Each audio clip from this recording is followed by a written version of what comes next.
नमस्कार मंडळी, मी तुमची सखी माझ्या यूट्यूब चॅनलमध्ये तुमचं सर्वांचं सहर्ष स्वागत करत आहे, ज्याचं नाव आहे वाचाल तर वाचाल. पुस्तके आपल्या जीवनाचा अविभाज्य घटक आहेत. पुस्तकांसारखा मित्र या जगात दुसरा कोणताही असू शकत नाही. तर या पुस्तकरूपी सागरातील एक मोती आपण पाहत आहोत. तर नाणेघाटातील पाऊल खुणा हे पुस्तक किंवा कविता संग्रह आपण पाहत आहोत. आजच्या भागामध्ये आपण पाऊल खुणांचा मागोवा हे सदर पाहणार आहोत. तर पाऊल खुणांचा मागोवा घेणारे लेखनकार आहेत माननीय शिवाजीराव चाळक साहेब. चला तर मग पाहूयात पाऊल खुणांचा मागोवा. पाऊल खुणांचा मागोवा घेताना लेखनकारांनी सुरुवातीस एक कविता सादर केलेली आहे, तर ती आपण पाहूयात. दाऱ्या नाणे माळशेज घाट, चढण जरी मोठी अवघड, कोपरे मांडवे आंबे हातवीज, चढावा दक्षिणोत्तर ही चढ, आलो चढोनी जरी चढ, परी आण्याचा टाळू नये पठार, जुन्नर आळे नारायणगाव, मड ओतूर भेल्ले बाजार, मीना कुकडी मांडवी या आर, मीना कुकडी मांडवी आर, पुष्पावती पंच नद्यांचे जळ, ज्यांनी पिऊनी पचविलं त्यांच्या मनगटात येई बळ, दलित मुस्लिम महिला युवा, मराठा माळी व्यापारी सांधावा, सुपीक माती माथी इतली, मशागतीने माणूस बांधावा, जुन्नर निमगाव मार्ग दुतर्फा, 14 गावे सोडू नये कधीच, माळशेजचा पट्टा हाती घेऊन आदिवासी आपले करावे आधीच, हे केल्यावर मग सापडतोच मनामनातील जुंदरी गाभारा, मिळतो त्यालाच बसण्यासाठी छाती अन कोटी कोटीचा देवारा, छाती अन कोटी कोटीचा देवारा. लेखनकार शिवाजीराव चाळक साहेब. वरील जुंदरी गाभा ही कविता जुन्नर तालुक्यातील भौगोलिक व सामाजिक वैभव सांगते. जुंदरी हा शब्द जुन्नरवासियांसाठी प्रसिद्ध आहे. जुन्नर परिसराला निसर्ग संपन्नतेचे वरदान लाभलेले आहे. वारकरी संप्रदायाचा प्रभाव येथील लोकजीवनावर आहे.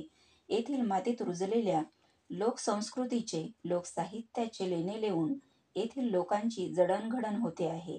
त्यामुळेच जात्यावरची ओवी ते तमाशातील लावणी अशा सर्वच माध्यमांतून होत असलेला लोकजाणिवांचा संस्कार या कवितांवर पडलेला दिसतो. याच मातीत ज्येष्ठ साहित्यिक कै ग ह पाटील, कै शांता शेळके, कै प्राध्यापक शंकर वैद्य, कै प्राध्यापक डॉक्टर सरोजिनी वैद्य, कै डॉक्टर गोविंद गारे, कै डॉक्टर अनिल अवचट, कै चंद्रकांत आवटे, कै उषा मोडक, कै शंकर इनामदार, कै सुखदा ऋषी, कै मनीषा शहा, डॉक्टर मंदा खांडगे, समीक्षक प्राध्यापक डॉक्टर हरिश्चंद्र थोरात, प्राध्यापक द स काकडे, नाटककार सतीश आळेकर, चित्रकार भास्कर हांडे, गझलकार संगीता जोशी, डॉक्टर मंगला सासवडे, अंजली कुलकर्णी, आश्लेषा महाजन, नरेंद्र वाबळे, संजय नलावडे, प्राध्यापक डॉक्टर भास्कर शेळके, अशोक हांडे, डॉक्टर प्रकाश खांडके, प्राध्यापक डॉक्टर मिलिंद कसबे, प्राध्यापक डॉक्टर लहू गायकवाड, डॉक्टर धनंजय लोखंडे, डॉक्टर सतीश शिरसाट, राजेंद्र हेंद्रे, रवी आमले, रमेश तांबे, डॉक्टर नरेंद्र डुंबरे, संजय नलावडे, बालसाहित्यिक उत्तम सदाकाळ, अस्मिता जोगदंड चांदणे, डॉक्टर मंगला डोंगरे, डॉक्टर उत्तम पठारे, लोकसाहित्याचे अभ्यासक व साहित्यिक प्राध्यापक माननीय प्राध्यापक मा रा लामखडे, प्राध्यापक डॉक्टर वंदना नढे डोंगरे, युवा इंग्रजी कादंबरीकार श्रीदीप घोगरे, शिवाजी चाळक, भाऊसाहेब सोनवणे, विघ्नहर सहकारी साखर कारखान्याचे कार्यकारी संचालक, ललित लेखक भास्कर घुले आदींचे साहित्य फुलले.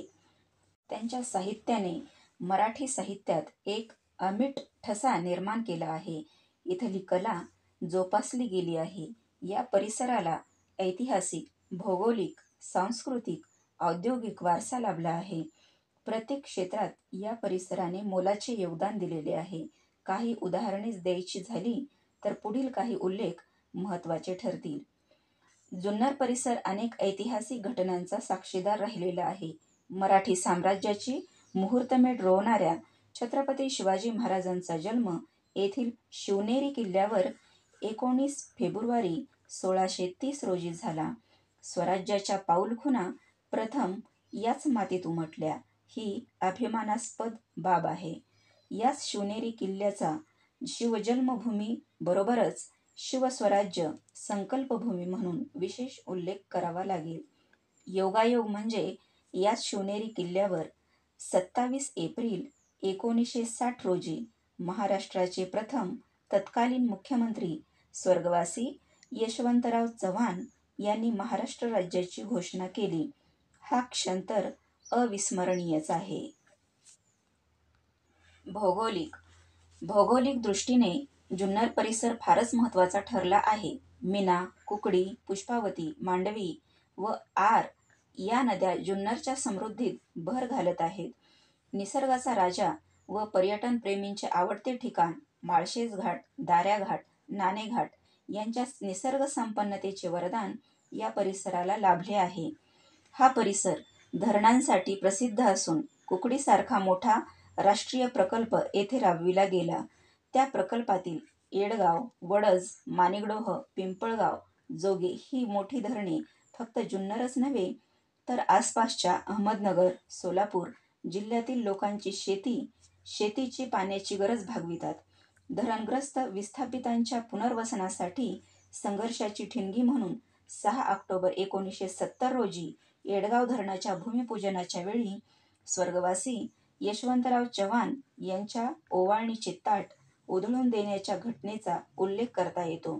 कारण याच घटनेमुळे धरणग्रस्त विस्थापितांच्या पुनर्वसनासाठी कायदा केला गेला.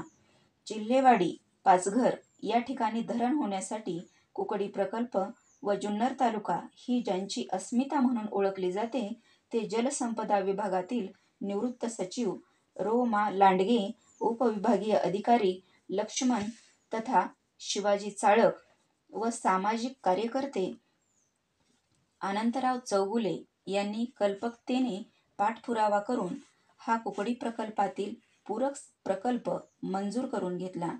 त्यामुळे जुन्नर तालुक्यातील पिंपळगाव जोगे डाव्या कालव्याच्या उत्तरेकडील शेतीस बंद जलवाहिनीमधून पाणी पुरवठा होणार आहे. हे काम सध्या प्रगतीपथावर आहे. जुन्नर परिसर हा मध्यवर्ती असल्याने 2 राष्ट्रीय महामार्गांची आखणी याला समोर ठेवून झालेली आहे. पुणे नाशिक व मुंबई विशाखापट्टणम यांच्यामुळे खूप महत्त्वाची दळणवळणाची साधने उपलब्ध झाली. त्यामुळे साहजिकच हा परिसर देशपातळीवर जोडला गेला आहे.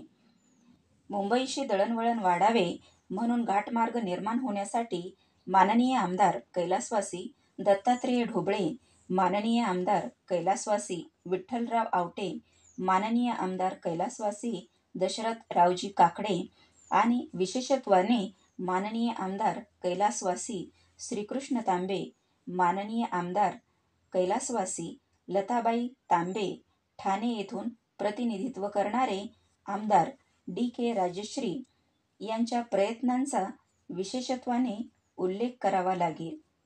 तर मंडळी, आपण आता इथेच थांबत आहोत. स्वस्त रहा, मस्त रहा आणि पुस्तके वाचत रहा. रामकृष्ण हरी.